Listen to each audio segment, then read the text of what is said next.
1 minit hari ni. Okey, hari ni nak cerita sikit pasal punca kereta ni handling bawa tak sedap. Maksud bawa tak sedap ni, handling tu tak padu. Okey, ceritanya macam ni. Customer ni dia pakai Nissan Sentra N16. Jadi siapa yang pakai Nissan Sentra N16 tu boleh dengar. Okey, apa jadi kat kereta dia ni, dia dah tukar semua benda, semua bapat bawah dan juga dah pakai adjustable. Tapi kereta dia, handling dia bila dia bawa tu, tayar tu rasa macam gelong.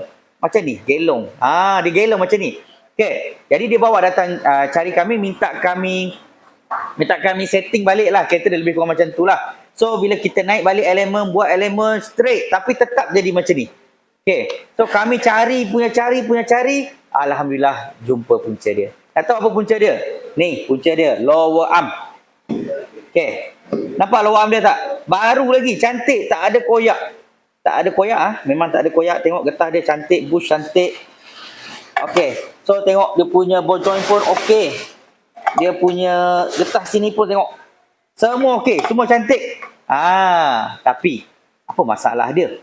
Okey, masalah dia sebenarnya dia punya lower arm dia duduk macam ni. Okey, Nissan Sentra ni macam ni. Okey, apa masalah dia? Masalah dia punya bush ni lembut.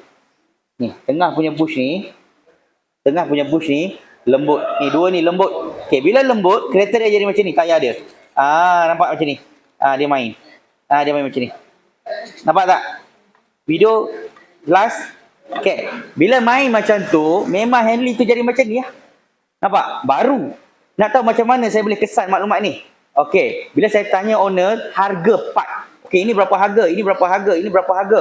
Dan kami dapat. Dia cakap saya beli ni paling murah. Dia sebut perkataan paling murah. Saya kata paling murah berapa? Lebih kurang satu ni dalam 100 lebih sikit kalau tak salah saya. Saya pun cek dengan spare part berapa harga lower arm yang okey. So bila kita cek, kita dapat satu harga tu dalam 200 lebih tak silap. Yang okey. So saya kata kat owner, bang, kita tukar yang okey sikit boleh? Dia kata okey. Lepas tu saya order tukar yang okey tu, terus masuk buat elemen balik. Memang kereta dia padu macam ni lah. Owner kata memang best lah. Sekarang masalah dia dah settle dah. Cornering sedap, bawa selesa, semua best. Semua cun. Okay. So, siapa yang ada masalah yang sama, semua part dah tukar, tapi handling tetap tak padu. Tolong cek part-part bush ni. Tolong tengok balik resit anda yang mana tukar part yang biasa, yang tak okey tu.